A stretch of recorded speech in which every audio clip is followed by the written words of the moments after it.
welcome to a special edition of the Construction Record Podcast. I'm digital media editor Warren Fry. We've all seen the horrific footage of landslides and floods in British Columbia, along with people in the Fraser Valley and northern BC at the mercy of this extreme weather event and its consequences.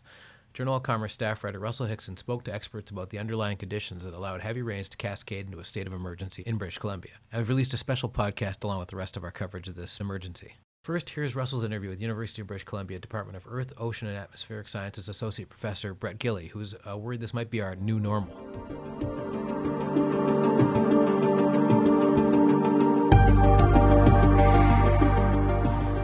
Let's start by, all these images that are going on, Facebook and Twitter of, the Malahat and the Coquihalla just kind of destroyed and kind of gone. And then, of course, we saw, the people getting rescued from those mudslides.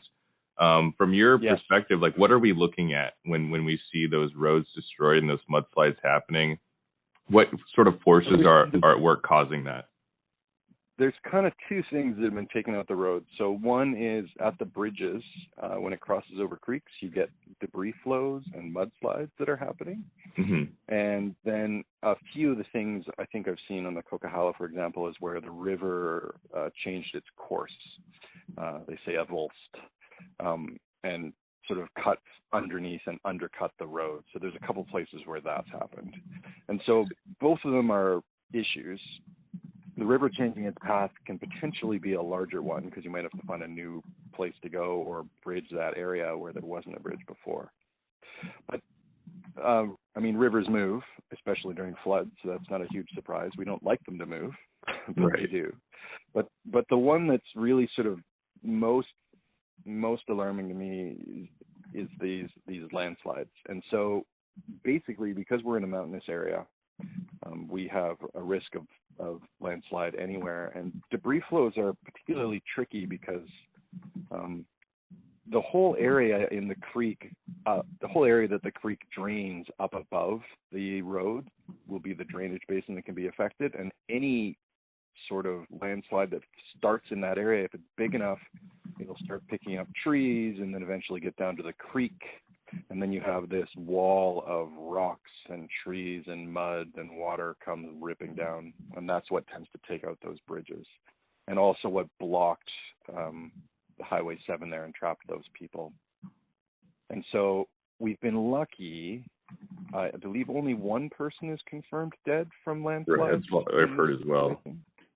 There's some suggestion that there might be cars missing, but I haven't heard any other confirmations yet. But yes, this is, one person was basically knocked off the road, and that's a very dangerous situation, obviously. So we've been lucky in that way, but this sort of stuff can block the roads for a long time, and if it starts to take out the roads and take out the bridges, that's where we really end up in the problem. The minister today was saying they think they can get Highway 3 open this weekend, but they aren't making any comment on Highway 1 and Highway 5. And that's alarming when they're not making comments. Partially that's because they probably want to go in and look and actually see what's happening, and we need to wait until it's a little safer before you can even get engineers in there. Yeah. So I don't know how many bridges, and I don't know how many washouts there have been. And that's the thing that is really up in the air for people right now. The reason we're having these landslides particularly bad now, we have had atmospheric river before. We talk about Pineapple Express and Tropical Punch and all that. One of the reasons is because we had two in a row, so the ground was extra moist, and we had two heavy ones. But also the heat dome in the spring and the summer weakened the roots of the trees and made them more susceptible to sliding. And then also in some areas, when you have forest fires actually, you see landslides in that area where the fire was for decades. You have increased landslide risk. Wow, we're just getting hit from, it's just like a worst case scenario, like all those things compound, I suppose. Yeah, and they all start to add up, and so now you end up in this situation where, we've got weakened trees that are more likely to go. We've got areas without trees that have been burned, and then you get these two heavy storms. And, there are still people out there who question climate change, but it's getting harder and harder to, when you keep having all these statistically unlikely events happening and our averages keep changing. Climate is a 30-year average, and when you look at the changes we've seen, especially in the last few years, it starts to get really hard to argue against climate change. So this I'm worried that this is a new normal, that we're going to start seeing more and more events like this where multiple things pile on together. Yeah, because it seems like we're always getting the really bad wildfires every summer. The summers seem to be getting more extreme and hotter. We're having like, a few weeks of really hot weather. Like you said.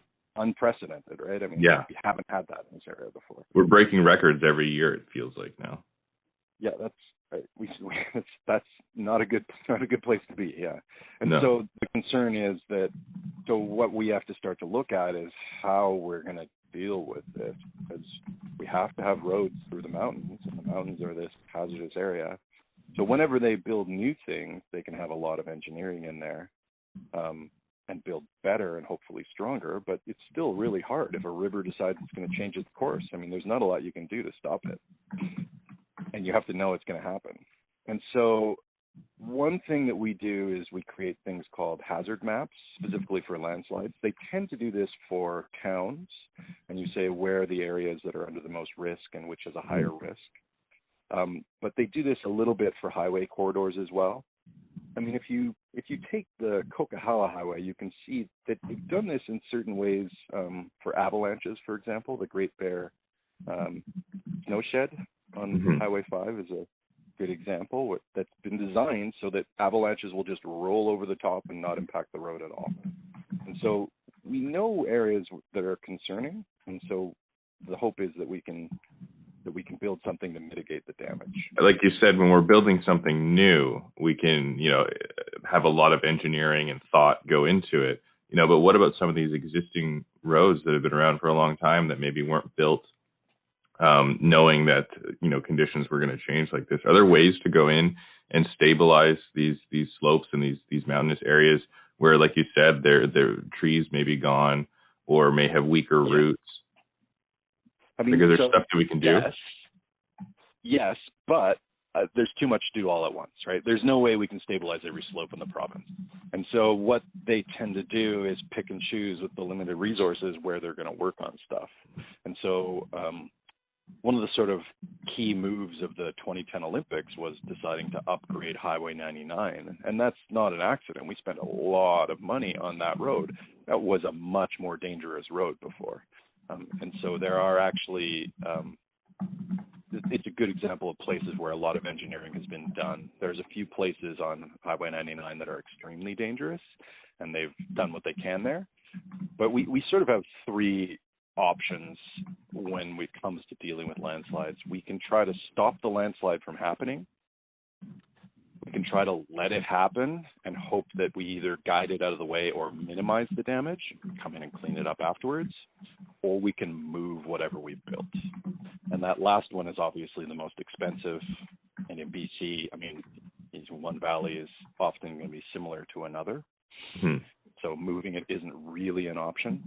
And so we're left those other two things where we're trying to prevent the slide from happening or trying to protect the area or guide where the landslide goes. And there's dozens and dozens of things that you can do in given areas depending on what the landslide type is like and how often it happens and how big it will be, and but that's the basic approach that an engineer will take.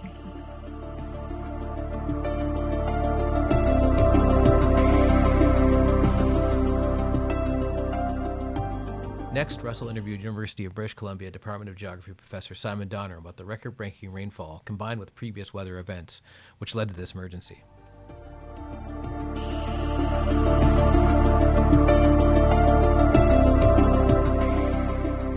To kind of summarize, I mean, we all know that BC, the west coast of BC, has very wet winters. So when we're accustomed to these Pineapple Express weather events, which like meteorologists call atmospheric rivers. Yeah. And just this particular winter, because we're having what we call La Nina conditions, which is like the opposite of El Nino. Yeah. We tend to have wetter winters during La Nina winters, and we tend to get a few more of these atmospheric river events. But this particular one, it's going to take a while until all the numbers are computed, but it looks just record-shattering. I mean, the rainfall totals, in some places up the Fraser Valley, Hope got 250 millimeters of rainfall in a couple of days. Those are totals that they're more like something you'd see out of a tropical cyclone, than something in November in Canada. Tropical cyclones are even wetter than that, but the scale of it and you're here. It was how long the rainfall lasted, how intense it was for such a long period of time. And the fact that it happened on top of soils and rivers that were already full of water from a pretty wet entry to the winter. You put that together with the fires and drought during the summer and the damage they did to a lot of slopes. And, we were kind of set up for a disaster. Brett talked at length about the damage that does to root systems, and the fires go and clear out a bunch of the trees, and you just don't have that support. Yeah, absolutely. And, I think it's going to take a bit of time until scientists have dug into the exact locations of landslides because it's so site-specific. But, as Brett was saying, I really do think there's going to be a pretty clear connection between slopes that were destabilized this summer and in previous summers and where the landslides and the road damage happened. So you think it's going to go hand in hand with our, kind of also record-breaking hot summer and the heat dome that settled over us? Yeah, absolutely. And it's just this combination of extreme events. The thing about them is that they're both of the extreme events, the heat dome this summer and this incredible heavy rainfall from the atmospheric river this fall, they both have all of the characteristics that we expect to see as the planet gets warmer. And, the warmer atmosphere can hold more water. It's actually pretty fundamental physics. And so that's why we expect as the planet gets warmer, the average rainfall might not necessarily go up, but extreme rainfall should go up. So the distribution is sort of changing. And so we do expect extreme rainfall to go up. But what's interesting is that these particular types of storms, these long, narrow, rivers of air full of moisture that get pulled up from the tropics, that we call atmospheric rivers, they're actually expected to become more common and a bit more severe in BC, in part just, again, because of the basics of climate change, that it's moving, the basic science tells us that we would expect the storm track to move a bit northwards in the winter, so that it's, so there was, in fact, in the Intergovernmental Panel on Climate Change report, the big climate science report that came out in August, there was statements about high confidence that atmospheric rivers are likely to get to be a bit more intense on the sort of northwest coast of Canada. And then are we also expecting the severe summers to continue as well? Because those paired together seems like a bad combination, as you mentioned earlier. Yeah, and so the first thing I'll say is it's going to take a long time for scientists to make sense of why both happened this year. They may not necessarily be related, atmospherically, why this happened to happen in the same year. Right. And it is a little bit hard to piece together exactly why we're having so many severe atmospheric river events in a row in BC, but it does seem like it's related to the La Nina conditions in the tropical Pacific. In terms of the future, the irony of BC, of course, is that, so we all know, if you're on the west coast of BC, we have very dry summers and we have very wet winters. And it creates this sort of paradoxical thing for climate change, where as the climate's warming, we do expect, all the projections say that the summers should get warmer and drier, and the data bears that out. But we also expect that the winters will have more rain, more snowfall will be turning to rainfall. The freezing line is going to go up. But we also would expect, likely, if not necessarily more of the severe versions of these atmospheric river events. And what's dangerous about that is if you sort of put it all together and you realize, okay, we're still going to have a snowpack, but there's going to be more rain on snow events. And those are the ones that really can cause some dangerous flooding during the winter. And my understanding from the hydrologist is that was a bit of a role.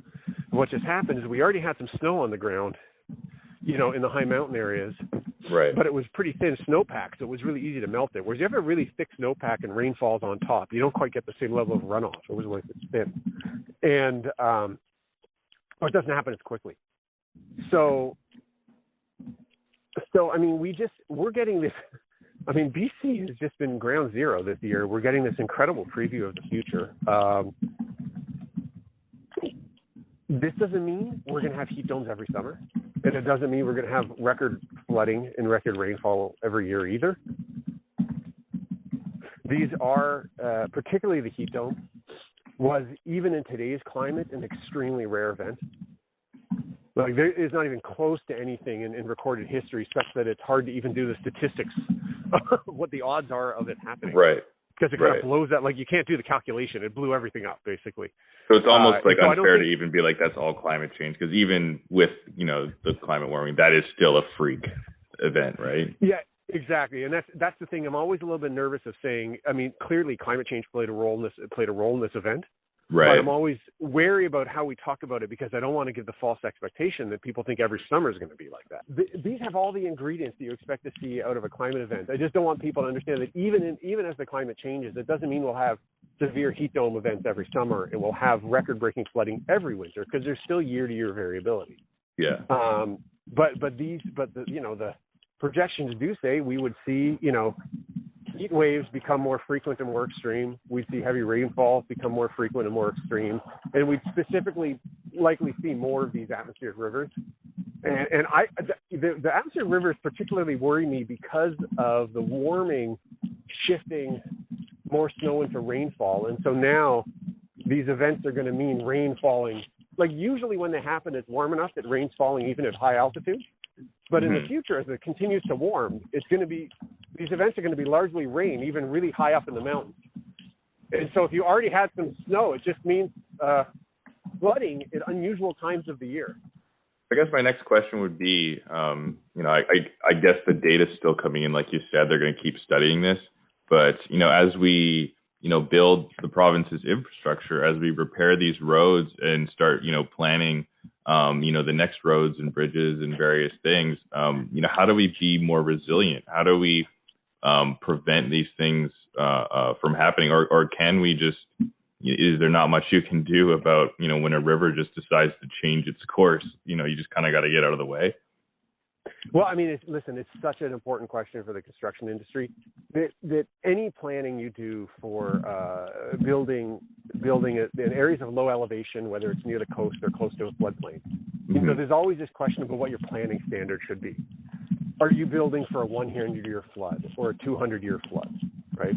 And we can do the statistics of those things. The problem is we're basing what we call a 100-year flood based on an old climate. And the climate has changed, and it's continuing to change unless we dramatically reduce greenhouse gas emissions.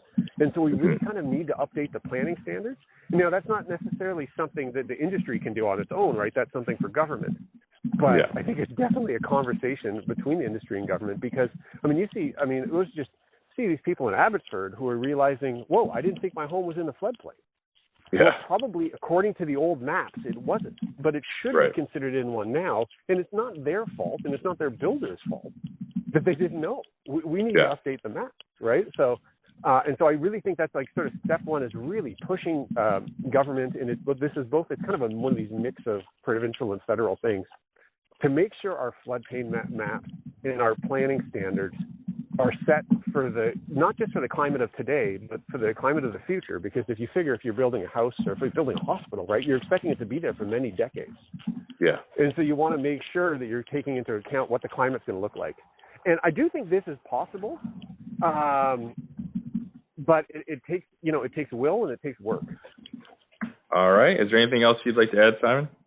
The only thing I'd add is that, thinking of the lifetime of the things we build, whether they're roads or individual people's homes or just like public infrastructure, that it's worth thinking also about the standards changing as we're trying to reduce emissions. Like what type of materials are we sourcing? What type of concrete is it and everything? That there's an it's when we have to rebuild after a disaster, as horrible as it is, there is an opportunity to try to rebuild, not just so that we've got homes and infrastructure that's adapted to the climate of tomorrow, but it's also contributing to reducing climate change, right? And so thinking, how do we, in rebuilding that, Lytton, British Columbia, how do we make the future Lytton more adaptable to fires, but also compatible with like a kind of net zero future? Right. Yeah, and it's that I mean, and that's another thing that it's policy that's necessary, but this stuff is possible. Like, people kind of know how to do it now. They need the signal often from governments that now is the time. Let's start. Yeah, I mean, people have been doing net zero in Europe and stuff for a long time. Exactly. Or like passive house as well is it's long been a thing. The sense I always get is it's not necessarily the industry's just opposing. They just want a clear signal. They don't want that you need to know that the government's committed to something long term to decide to shift your practices.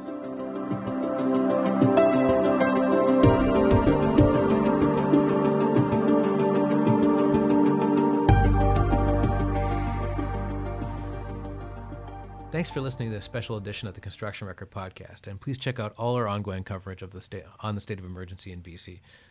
And please check out all of our ongoing coverage on the state of emergency in BC and its effect on infrastructure and the construction industry. You can listen to the Construction Record Podcast on Apple Music, Amazon Music, and Spotify, and at the Journal of Commerce and Daily Commercial News. Thanks for listening.